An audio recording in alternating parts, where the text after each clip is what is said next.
All right, this comes as Democrats right now are pinning their hopes tonight on this man, Hasan Piker, the left's biggest influencer. In fact, 7.5 million people tuned into his live stream on election night. 7.5 million. So who is he?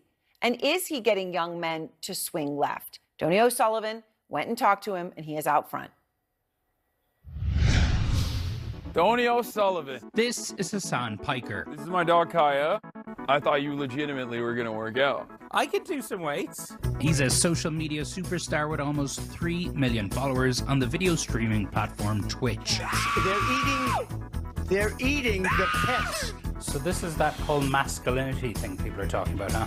And he's part of a growing group of streamers and podcasters reaching young men online, a space Trump tapped into to reach young male voters. Punch in, then you won't be able to see that he's not doing any weights. But Hasan is not a Trump supporter. He's a progressive, a fan of Bernie and AOC. The Democratic Party even invited him to the DNC in August. One thing we've been hearing for weeks now is that the left needs a Joe Rogan.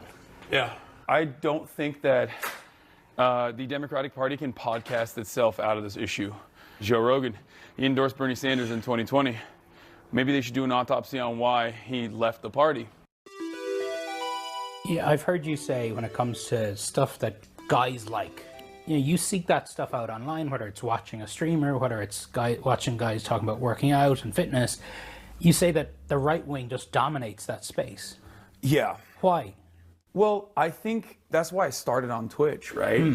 I know for a fact that the video game space is like people who consume this culture, people who are a part of this culture are not all right wing. I wanted to showcase to people that like, no, you can be a progressive person, you can be a leftist and like have fun at the same time. How many people were watching your live stream on election night? The total unique number was 7.5 million. There's a general sense that when it comes to the world of podcasts, alternative media, I don't even know what you want to call it, that Trump did a much better job with that than Democrats and Harris. Absolutely. I think that's true. When I saw the Aiden Ross collab, I thought, this doesn't have emotion. It was awkward. It was weird. But then I saw Trump on Theo Vaughn, and he started talking about cocaine. And I was like, uh-oh.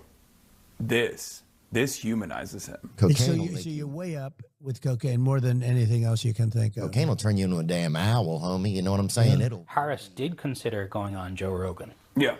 But she didn't. What is it that the Democrat Party has to do differently? Well, I think that they need to change their policies.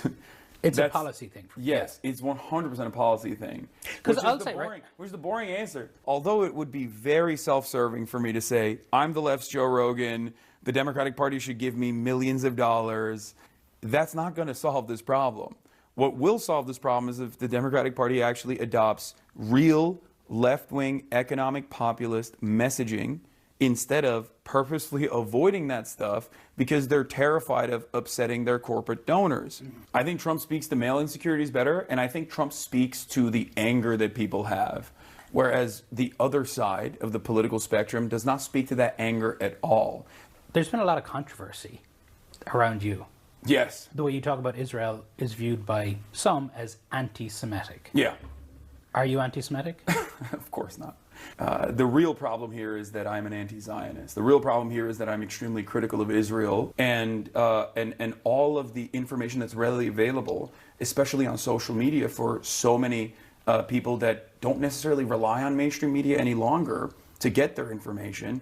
And that's why you see this generational gap. If you're over the age of 35, you're still operating on the old boundaries. You're like, no, Israel's the most moral democracy in the Middle East, maybe in the world, right? Like, and I think that the major generational divide that is, I think, in a very damaging way, feeding into the mistrust overall that people have with mainstream news in general, is coming from that. Donie O'Sullivan, CNN, Los Angeles. Yeah, it was just so thoughtful and important.